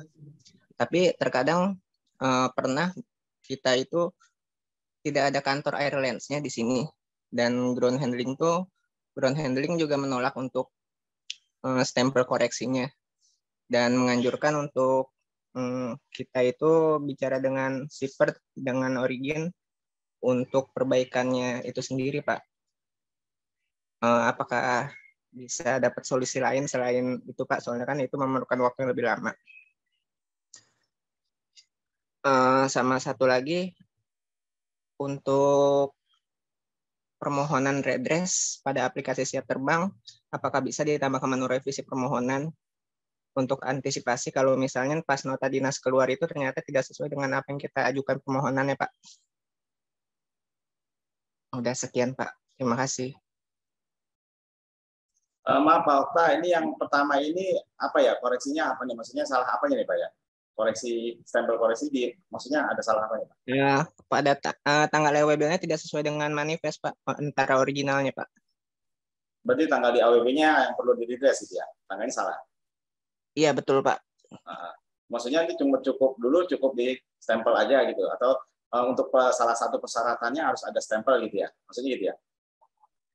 Kalau nggak salah, kalau dari sosialisasi sebelumnya katanya ini masuk perihal minor ya, Pak. Jadi kalau misalnya kita bisa dapat stempel koreksi, itu kita nggak perlu ngelakuin redress, Pak. Tapi tanggalnya salah, tetap salah jadinya, masih salah. Tanggalnya nggak sesuai, Pak. Jadi antara yang ngelink di manifest dengan original, Pak. Ya ini nanti Bang Erik ya, nanti mungkin bisa menjawab, mungkin ada pengalaman ini. Saya jawab yang kedua ya Pak ya. Apakah permohonan di aplikasinya perlu ditambahkan menu? Memang ini ya namanya kita ya Pak, yang mungkin manusia, mungkin kadang analis juga memang salah, yang mungkin intinya nggak sesuai dengan permohonannya. Itu ada beberapa memang nggak apa-apa Pak, Bapak ajukan aja atau infokan saja ke kami, nanti dari analisa akan direvisi atau dibuatkan yang benarnya Pak. Jadi kalau misalnya ada menu sendiri nanti bisa dirubah-rubah sendiri gitu. Makanya kalau misalnya ada kejadian seperti ini, mungkin silakan Bapak hubungi aja kami di gedung B atau konsultasi, nanti bisa kita analisnya, kalau memang salah analisnya nanti bisa dilakukan revisi Pak. Gitu Pak. Ya Pak ya. Itu yang pertama, mungkin silakan Bang Erik. Sepertinya harus di-redress atau gimana? Mungkin Bang Erik. Ya baik, Pak. Untuk yang pertama tadi, kita tetap minta RW Bill yang benar. Berarti kalau misalnya tadi salah, yang minta tolong untuk dihubungilah airline-nya. Karena maksudnya gini, yang dimohonkan adalah perubahan manifest. Sementara manifest itu kan dari RW Bill ya datanya. Nah, misalnya RW Bill-nya masih tetap salah, berarti kan airline nggak copy. Airline nggak copy. Sehingga kami tetap mintanya perbaikan revisi RW Bill, kemudian distempel oleh airline. Jadi kita sama-sama enak nih. Airline yang copy, kita pun copy. Jadi bea cukai pun nggak ada masalah gitu. Jadi nggak ada solusi selain redress itu, Pak ya? Karena kan kalau kasus yang tadi kan itu airline-nya sendiri nggak ada kantornya di sini, Pak. Jadi harus komunikasi antara shipper dengan origin, Pak, untuk dapetin revisinya sendiri, Pak. Ya, tetap gitu, Mas. Tetap harus di-redress tanggalnya. Mas, izin Mas Okta, saya nambahin mungkin untuk meminimalisir waktu yang waktu proses yang lebih lama tadi yang dikeluhkan sama Mas Okta. Mungkin itu kan di awal tadi kan yang wajib itu salah satunya adalah ground handling. Apalagi yang kayak airline yang tidak punya perwakilan di Indonesia, itu kan yang tanggung jawab ground handlingnya. Mungkin bisa di-push aja ke ground handlingnya untuk memberi stempel atau apa itu. Mohon maaf Pak, sebelumnya juga udah coba minta dengan ground handling, tapi justru itu anjuran dari ground handlingnya sendiri Pak untuk komunikasi dengan antara shipper dengan origin Pak. Kemarin ada pernah case seperti ini Mas. Pernah. Dari pihak ground handlingnya malah bertanya ke teman-teman analis, perwakilan di Indonesia kan tidak ada Pak, apakah bisa kita sebagai ground handling untuk memberi cap sebagai pengganti legalisasinya WB revisi itu, mungkin bisa disampaikan seperti itu ke ground handlingnya Mas.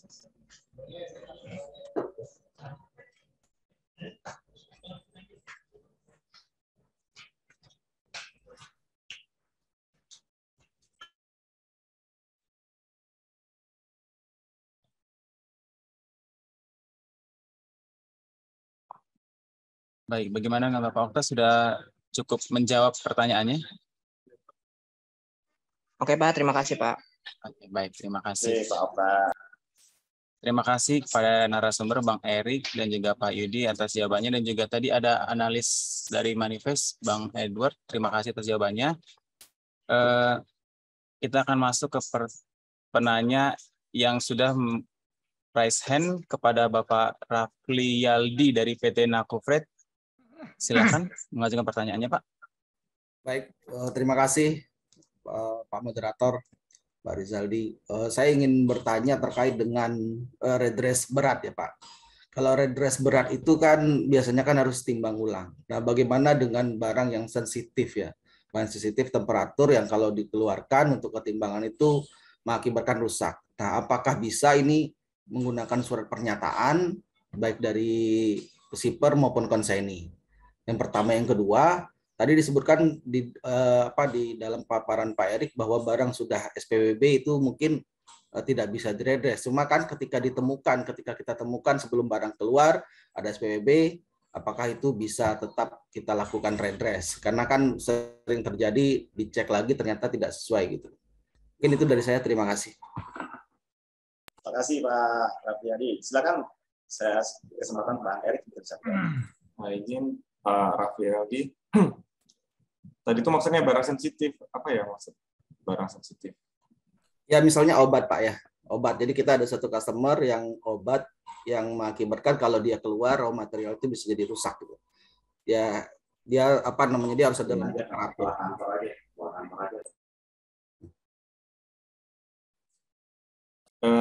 Kalau untuk redress berat kan kita mintanya laporan timbang nih dari JAS. Ya, yang penting ada laporan timbangnya Pak dari JAS atau ground handling apa kan gudangnya. Yang penting ada laporan timbangnya. Customer-nya itu tidak bersedia barangnya keluar dari temperatur karena kan barangnya itu di dalam ruangan bertemperatur ya Pak. Nah dia keberatan nih. Oke. Kalau gitu Pak Rafli dari mana tahunya ya itu mesti di redress beratnya?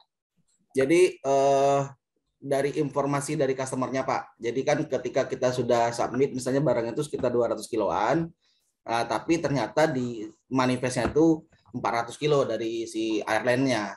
Sehingga customer-nya nggak mau minta di redress karena dia nggak mau diaudit jadi masalah gitu loh Pak. Di di JPL yang mereka submit informasi pertama kali barangnya cuma 200 kiloan katanya begitu. Sehingga dia menginstruksikan kami untuk melakukan perbaikan manifestnya. Maksudnya dari awal dari sananya dari originnya itu misalnya gimana Pak? Dari origin?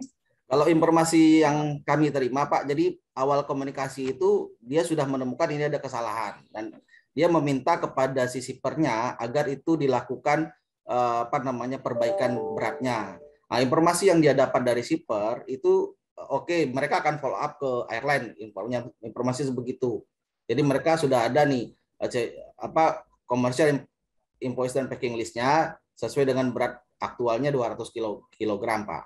Tapi ternyata ketika sampai di Indonesia itu sesuai dengan dokumen awal yang 400 kilo beratnya yang tidak sesuai dengan aktual barang menurut informasi si konsignee. Sehingga dia meminta dilakukan redress kepada airline-nya. Nah, ketika minta redress kan saya informasikan persyaratan redress adalah harus ada timbang kan Pak. Kan karena ini soal berat barang. Nah, cuma dia berkeberatan kalau barangnya ditimbang dibawa keluar dari ruangan yang bertemperatur. Nah, bagaimana solusinya untuk hal ini? Apakah bisa dengan pernyataan atau harus bagaimana, Pak?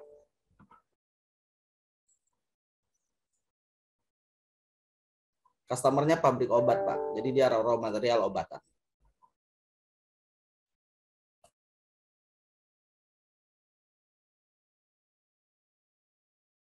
Mungkin saya tambahin Pak Rafiati. Ya, baik Pak. Kaitannya dengan berat tadi.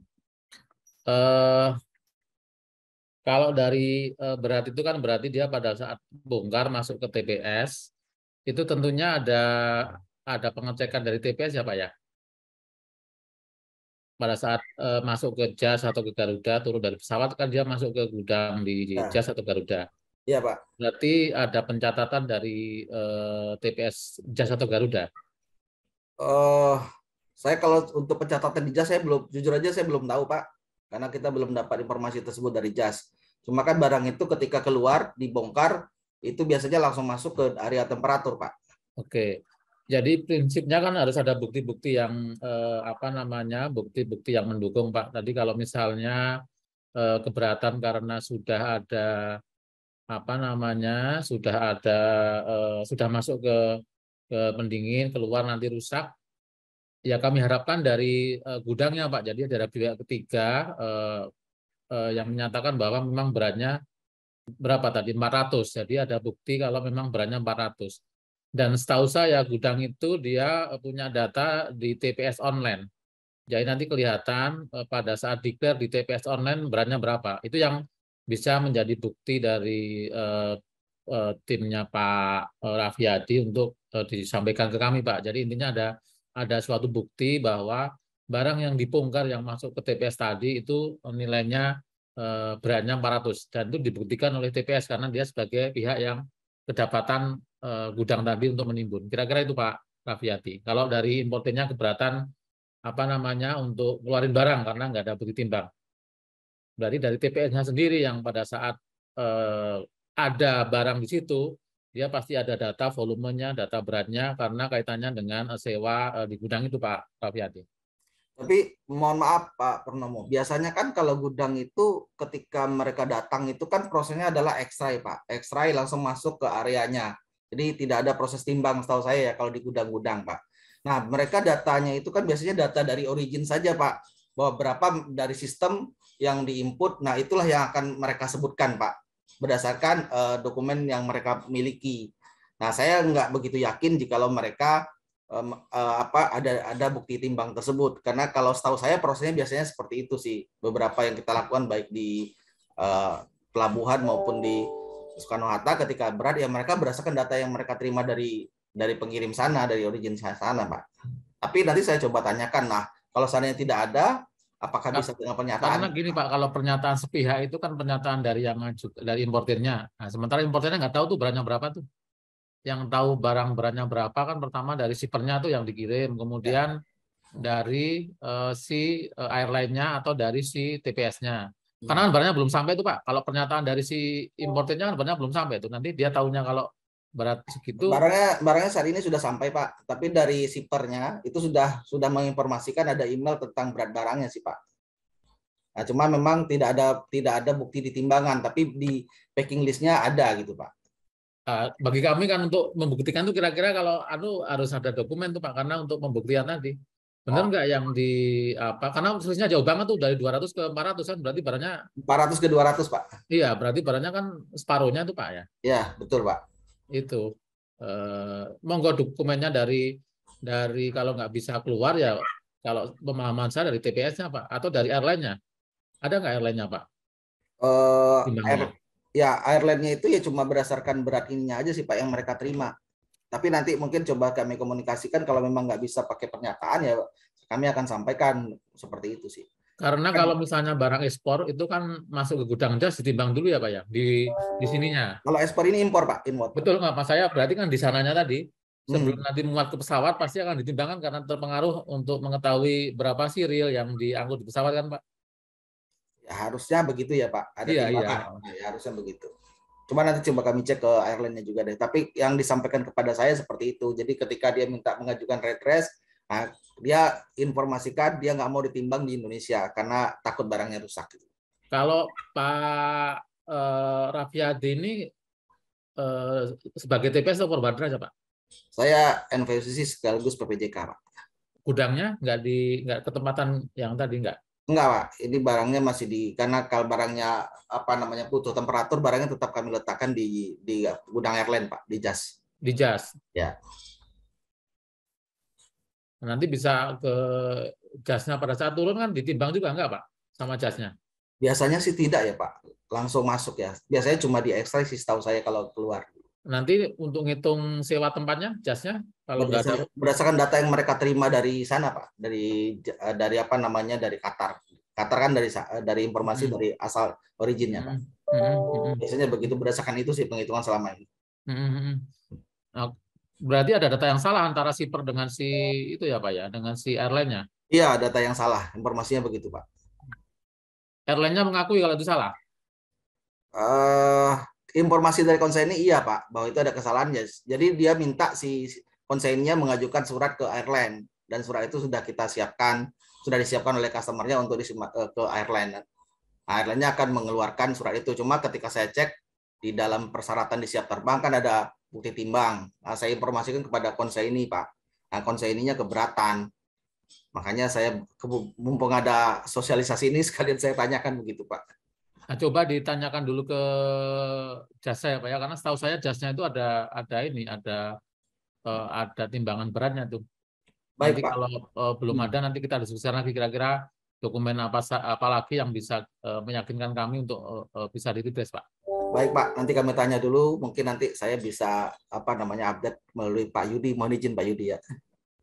Ya Pak Rafli, nanti Makasih, konsultasi Pak lagi Pak, Rafli. boleh Pak. Silakan Ya. Pak Rafli. Baik, terima kasih Pak Purnomo.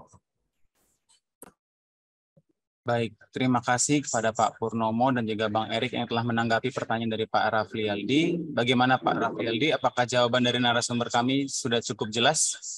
Kalau yang untuk berat cukup jelas Pak. Cuma kalau untuk yang redress setelah SPBB Pak Erik bagaimana Pak? Apakah masih tetap bisa dilakukan atau yang penting barangnya belum keluar atau bagaimana? Mohon izin Pak sebelumnya. Pak Bang Erik, mohon izin maaf sebelumnya untuk mengingat waktu karena nanti untuk pertanyaan yang terkait berat timbang ya Pak ya. Untuk terkait berat timbang itu nanti mungkin bisa langsung diskusi dengan analisnya di gedung B. Mengingat waktu Pak, mohon maaf sebelumnya. Terima kasih atas pertanyaannya. Kita lanjut ke penanya selanjutnya yang sudah masuk raise hand. Saya pilih ke Bu Nana Sumarna dari PT K-Line Logistik. Apakah hadir?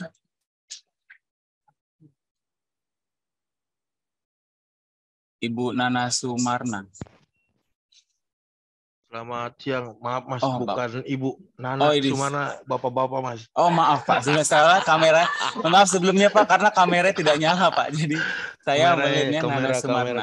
Iya maaf Pak, tolong silakan nyalakan kamera. Maaf sebelumnya Pak. Saya orangnya serem begini dipanggil Ibu. Iya, siap.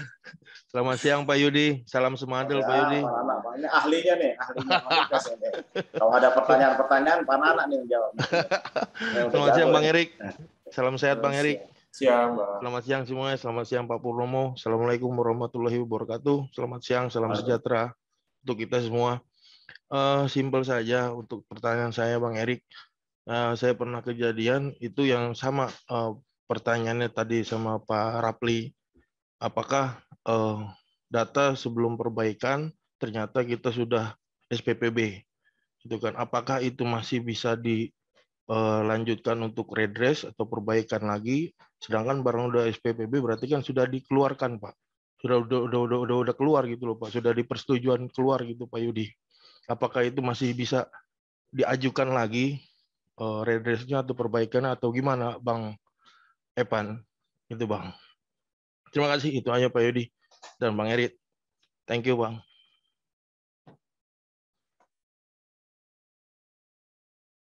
Baik, terima kasih Pak Nana Sumarna. Langsung saja ya.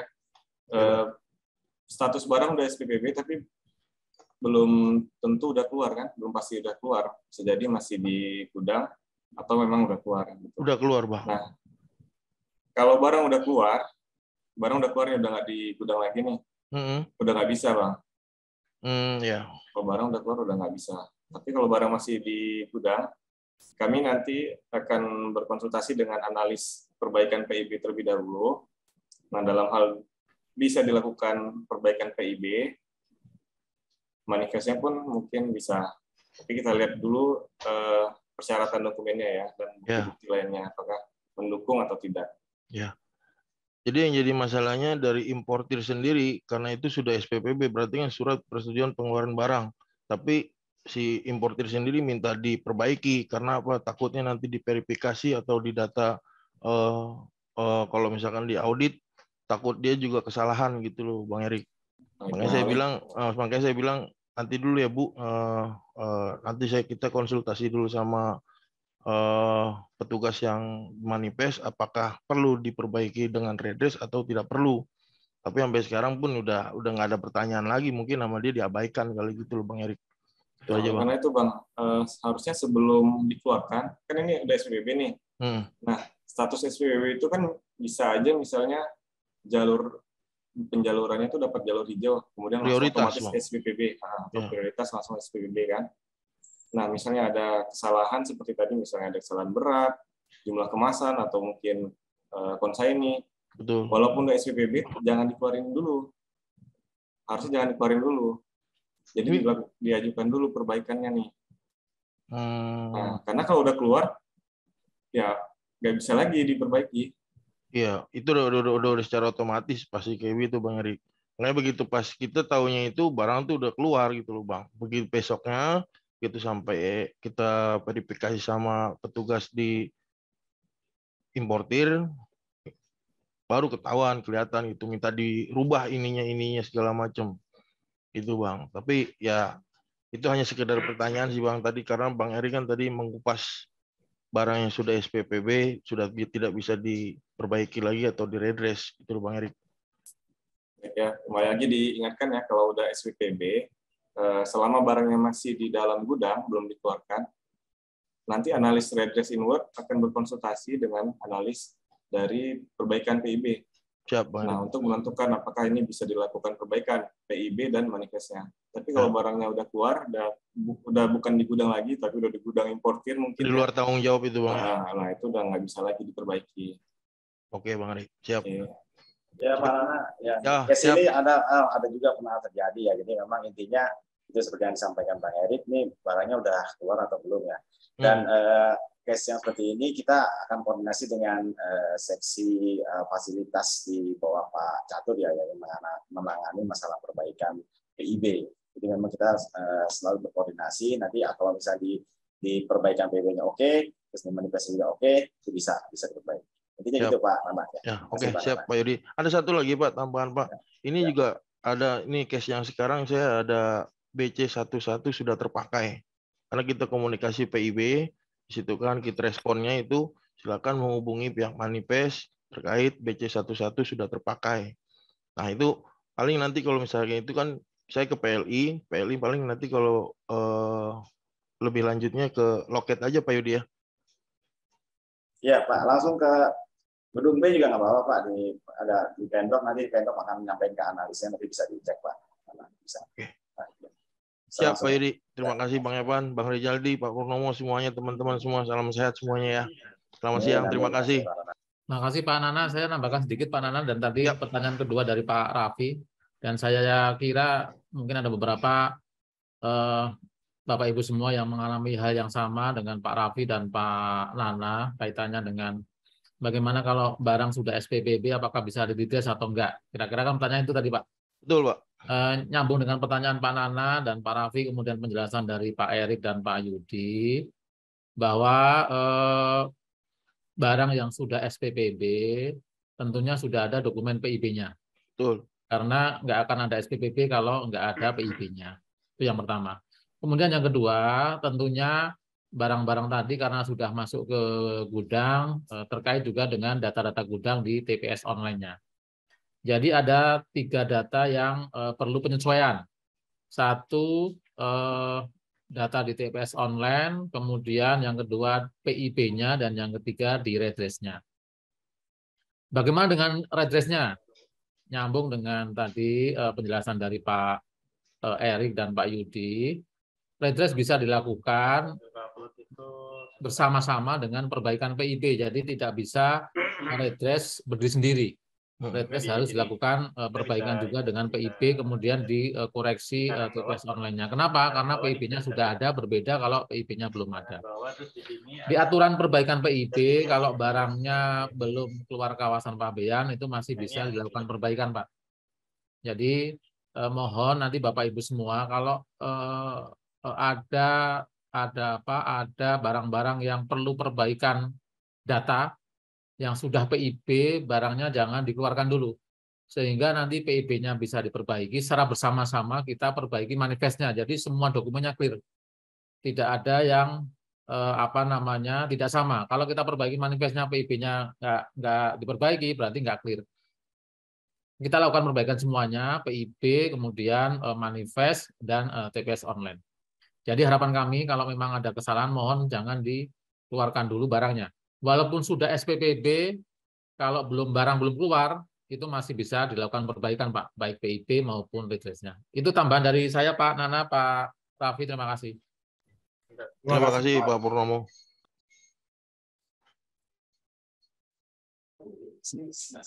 Baik, terima kasih kepada Pak Purnomo, Pak Yudi, dan juga Bang Erik yang telah menanggapi pertanyaan dari Pak Nana Sumarna dan juga pertanyaan kedua tadi dari Pak Rafli Yaldi.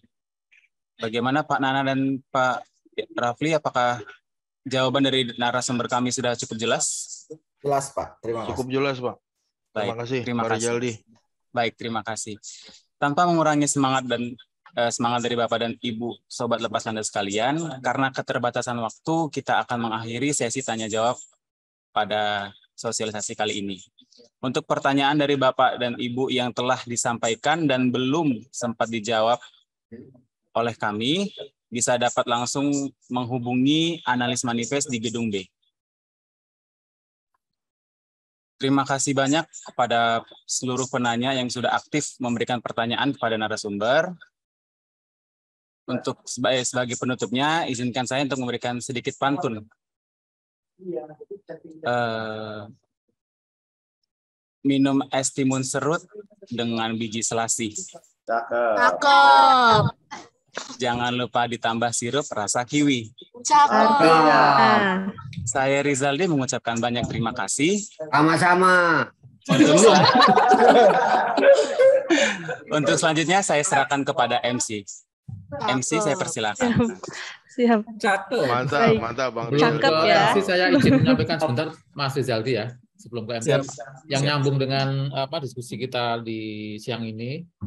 Bagi Bapak Ibu semua yang belum bisa menyampaikan, nanti minta tolong dari panitia untuk bisa mendata dalam satu line, apakah ke alamat email atau WA atau apapun namanya, nanti akan kami kompilasi Bapak Ibu semua, akan kami klaster beberapa permasalahan sehingga tergambar apa harapan dari Bapak Ibu semua kaitannya dengan redress manifest ini.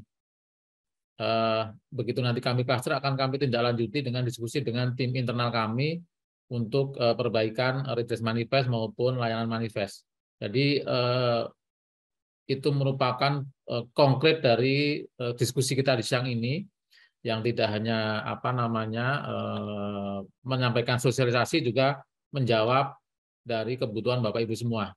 Jadi minta tolong nanti teman-teman panitia bisa sebelum mengakhiri ini bisa menyediakan line kemana Bapak Ibu semua yang ingin menyampaikan outputnya, permasalahannya sebagai bahan dari tim manifest untuk melakukan evaluasi. Itu dari saya kembalikan ke MC. Silakan Mbak Anissa, makasih. Siap, terima kasih Bapak Purnomo. Bagi Sobat Lepas Landas yang mungkin masih ada pertanyaan yang belum terjawab, dapat bertanya melalui live chat pada tautan linktree/humasbcsh atau pada akun sosial media Bea Cukai Soekarno-Hatta di Instagram @bcsuta, Facebook Bea Cukai Soekarno-Hatta, maupun Twitter di @bcsuta. Dan jangan lupa untuk di-follow ya. Tak lupa kami mengingatkan kembali agar Bapak Ibu dapat mengisi post-test yang telah disediakan oleh panitia melalui tautan hailing.me/bcshpintar, lalu klik pilihan post-test. Yang bagus ada hadiahnya kan ya, Pak Nisa? Siap. Siap. Tuh dari panitia. Betul, Pak. Bagi Bapak Ibu 100. yang mengisi post-test dengan cepat dan tepat akan mendapatkan giveaway. Pengumuman pemenang giveaway akan disampaikan melalui email yang dicantumkan pada saat mengisi kuesioner.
Kami ingatkan kembali kepada Bapak dan Ibu untuk mengisi survei kegiatan.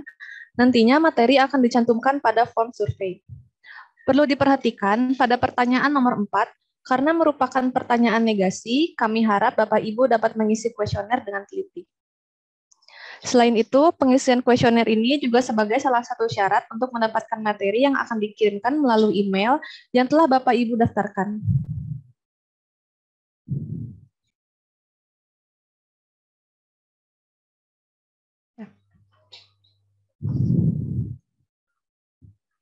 Sobat Lepas Landas yang berbahagia, sebelum mengakhiri acara hari ini, kami mengingatkan kembali untuk mengisi post-test pada tautan hailing.me/bcshpintar.